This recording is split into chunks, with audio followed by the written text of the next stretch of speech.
In the divergence of our paths, my spouse, Joseph, at last broke his silence, delivering a direct command for me to promptly exit the dwelling, leaving behind the finances. His initial words bore an unkind tone, succeeded by a request for me to vacate the premises. With a composed demeanor, I acknowledged his directive and quietly departed the residence, even though we had been bound in matrimony. The revelation of his prioritization of wealth over our relationship proved to be truly astonishing. However, a premonition lingered within me that this unfortunate turn of events for Joseph was, in fact, an inevitable stroke of misfortune. Greetings, I am Olivia, a 65-year-old traditional homemaker with a husband and a son. Despite my domestic role, I chose not to confine myself to the home environment. In lieu of domesticity, I quietly assumed the position of an office clerk at a retail establishment. Joseph had once inquired about the acceptability of me embracing a solely domestic existence, but my inclination was to stay active and steer clear of financial concerns. In my 20s, I opted for employment as a clerk. The untimely demise of my beloved parents, one after the other, left me feeling desolate and bereft of companionship. In response, I decided to engage in work to distract myself from the solitude and tears that followed their unexpected departures. I was at work during that time. I worked as an office clerk at a construction company, managing the dynamic workforce and handling document creation. Life was quite busy. Hey, Olivia, could you help me out with this paperwork? I'm meeting up with my boyfriend later. Hey, Olivia, mine too. The other female employees, all of partners, assumed it was okay to unload their work on me. I couldn't decline as I didn't have any prior commitments. Once I tried to avoid a situation, but the guilt that followed made me realize I'm not very skilled at deception. One day, while everyone else was heading out to parties or dates, I found myself alone, completing the work they had left for me, making sure no one was nearby. That's when I was approached from behind by someone. Hey, Olivia, I'm here to assist if you need me. Uncertain about my options, turning around, I saw Joseph, looking tired, the man who would later become my husband. Joseph, you work in construction, correct? Working in an office may not be your cup of tea. Sure, I'd be happy to help if it's not too much trouble. Is that acceptable? It appears he was concerned about me consistently working late. After returning to the office from the field, he didn't come to me right away because there were others working late. Today, when he noticed no one else around, he decided to speak up. That day, I declined and ended up working late again, feeling down. But ever since then, I kept running into Joseph more often. He consistently inquired, "Will you be working late today?"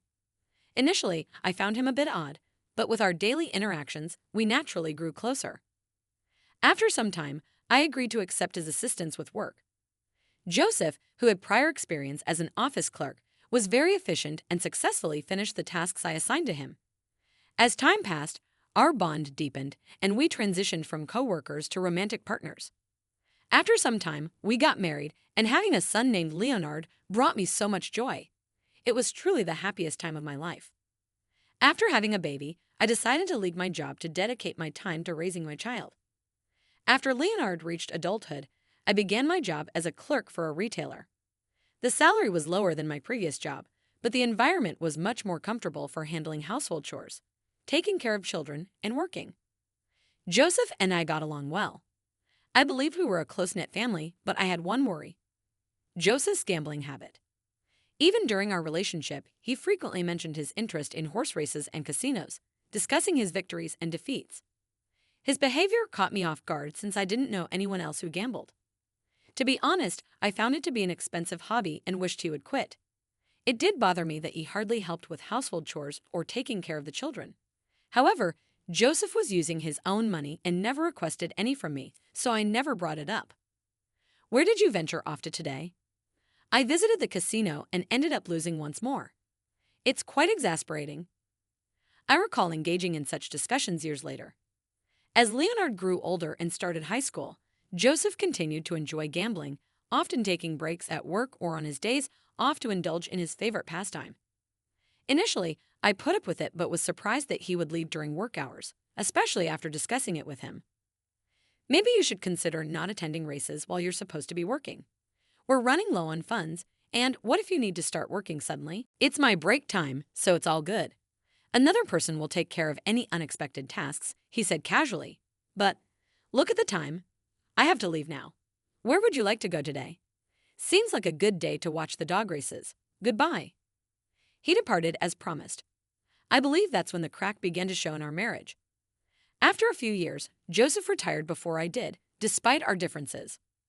I was thankful to him and organized a grand meal for his retirement day. My plans were completely ruined by just one sentence from him. Olivia, I won't be having dinner tonight. Why? Today is your retirement day, and I wanted to celebrate with you. It seems like Joseph intended to hang out with some new acquaintances from the casino and dog races, including a few women. I don't typically feel envious, but this situation did bother me. I also considered that he could have spent the day with his family. He likely sensed my hesitancy and discontent just by looking at me. However, Joseph did not apologize. Instead, he said in an irritated tone, "Being with family is honestly boring. I have a blast with them." I was surprised, as I had never heard such words from him previously. With nothing more to add, he departed for work. His retirement passed without any celebration, further widening the divide in our family. After retiring, Joseph became more involved in gambling. He roamed from one place to another around the clock. I could always tell where he had been by the stacks of betting slips he would pull out of his pockets.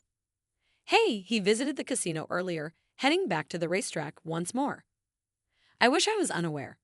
If I had been more assertive with him at that moment, perhaps the outcome would have been more positive.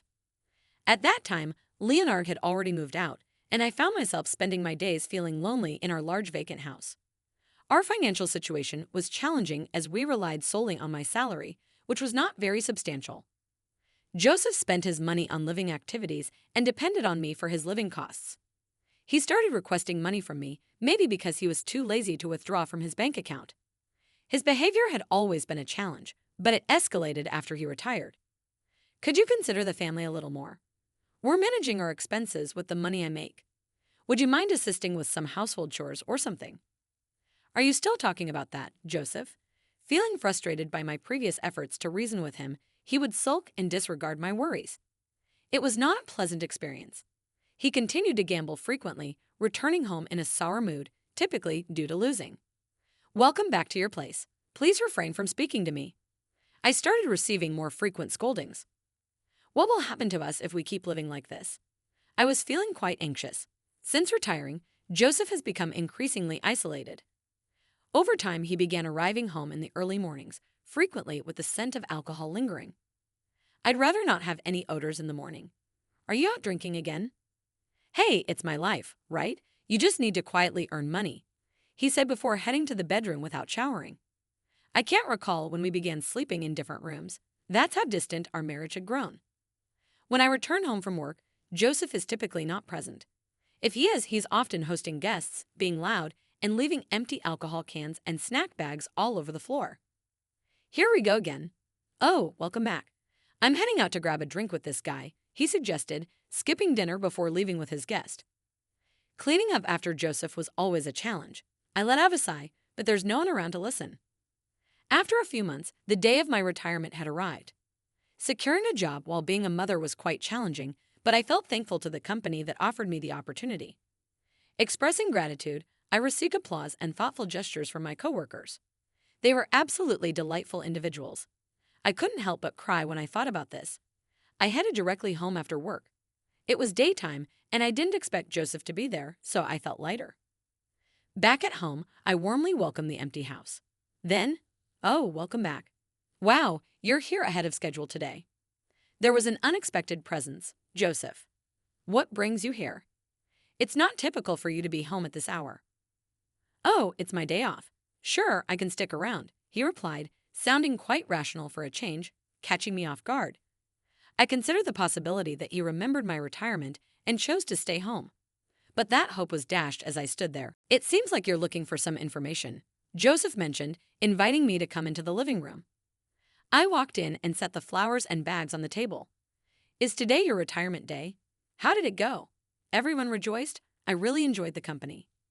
While I was talking, Joseph forcefully hit the table with his fists. I'm inquiring about something else. I'm discussing finances, money. How much did you earn from the investments you made while working? Joseph wasn't exactly thrilled about my retirement. He was actually asking for money months ago. Retirement was brought up. something he tends to overlook, but he did recall details about money. I've been waiting for you to retire, so now we're getting divorced. Please leave the money and vacate the premises. Oh, I see. I'm no longer useful to you. That's what I'm saying, he yelled. I understand, but I haven't received the money yet. I'll bring it when I do. What? Still haven't received it. This company is not helpful at all. Joseph pulled out a finalized divorce application. Could you please sign this document? We are no longer married. He stood up and left the living room. Oh, please make your exit swiftly. I've been living with someone similar to you until today. He departed with those parting words, reminding me to be grateful. Realizing resistance was pointless, I signed the divorce papers, packed a few belongings, and departed from the house. I was caught off guard by the unexpected change in circumstances and felt anxious about my future living situation and basic needs. It was truly difficult to lose a house. Afterward, I realized that with the funds I had, I could stay at an economical hotel for some time. I discovered a business hotel nearby and chose to stay there. The room turned out to be more spacious than anticipated, and the bed was quite cozy. As I drifted off to sleep, I realized I had to solve a problem before my funds depleted. 1 month later, I ended up in a new location, relaxing on a beach, admiring the sunset over the ocean. I reflected on what a pleasant day it had been. All of a sudden, my mobile phone started ringing. I wonder who could be calling at this time. I felt a bit embarrassed to confess, but the mechanical ringtone disrupted my nice moment, which really bothered me. Perhaps the individual was the issue. After glancing at the caller's name on the screen, I casually slipped the phone back into my pocket. However, the continuous ringing started to bother me, so I impulsively picked up the call. Hello. It's not a greeting, asking for your location. It was Joseph. In Italy. After Joseph asked me to leave, I stayed in a hotel for a few days, but realized my money would soon be gone. I was searching for a tranquil spot to relax and unwind. That's when I called my son, Leonard, in Italy. Leonard graduated and landed a job at a large company. He met his partner at that location and relocated to Italy.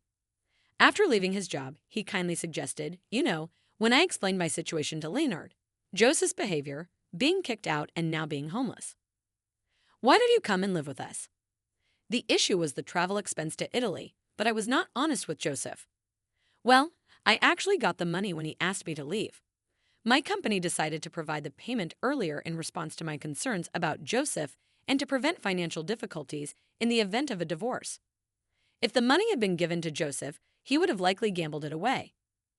I wasn't completely honest in the moment. He tricked me so effectively that I found myself patting myself on the back for being more skilled at deception than I was when I first encountered Joseph.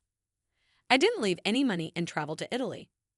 Joseph's voice sounded shocked and confused as he said, "It's not like we're married anymore. What, are you single? What are you trying to say? Don't you think you should have filed for a divorce?" I inquired, "Have you submitted the divorce papers I signed?" "I haven't submitted them," Joseph admitted.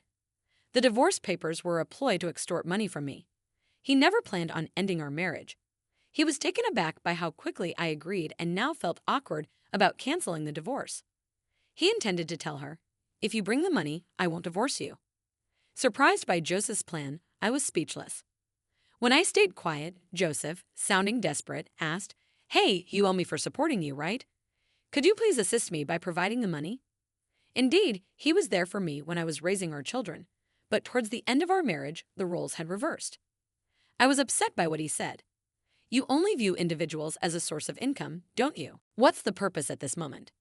It seemed like that really hit home. He started to get upset over the phone. "Hey, what's with that tone?" "Because you promised to provide me with funds. I have depleted all my savings. What do you plan to do about it?" "Have you used it all? So much money. We had a significant sum in our shared bank account set aside for our retirement."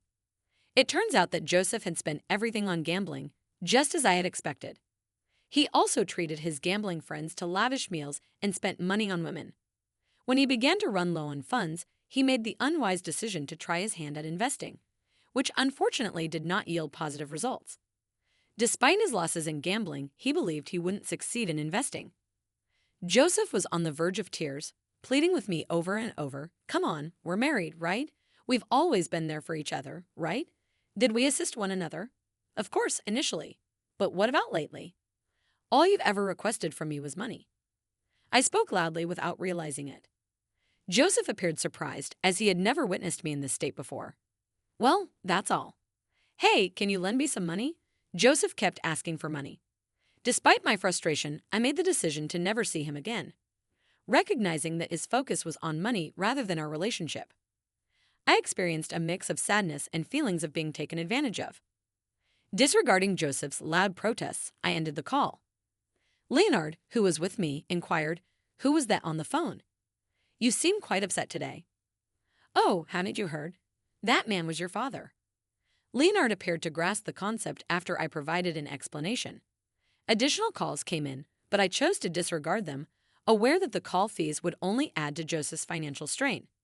However, once the phone reconnects, Joseph has to cover the call charges, which only makes the situation worse for him. I questioned my decision to marry him and felt a sense of sadness. Yet I found solace in Leonard, whom I wouldn't have encountered without that marriage. I had enough of Joseph's constant calls, so I decided to block him. I was curious about how he would react once he discovered he was blocked. Afterward, I chose to go back to America to formally close things with Joseph. I sought advice from the lawyer, and together reapproached him.